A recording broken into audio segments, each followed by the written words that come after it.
பண்டைய நாகரிக மக்கள் வாழ்க்கையில் உலகம் முழுதும் ஒளி வழிபாடே முதலாவதாகவும் முதன்மையானதாகவும் இருந்து வந்துள்ளதை வரலாற்று ஆய்வாளர்கள் தெளிவாக விளக்கிக் காட்டியுள்ளனர். ஒளி வடிவில் இறைவன் உள்ளான் என ஒளி வழிபாடு செய்கின்றனர். கற்பூரம் காட்டி வணங்குகின்றனர். விளக்கொளி வழிபாடு செய்கின்றனர்.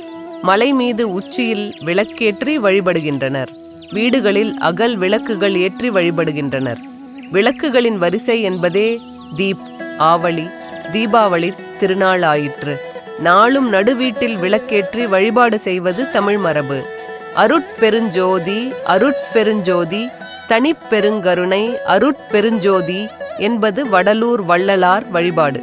தீ என்பதன் மாற்று வடிவே லிங்க வழிபாடு. யோகத்தில் அண்ணாவுக்கு உள் நாக்குக்கு மேலே அண்ணாமலையில் உள்ளொளி தோன்றும். அதையே வெளிப்படையாக அண்ணாமலையார் தீபம் விழா ஆயிற்று. உள்ளே ஒளியை காண முடியாதவர்கள் வெளியே மலையின் உச்சியில் வீட்டில் விளக்கேற்றி வழிபடுகின்றனர்.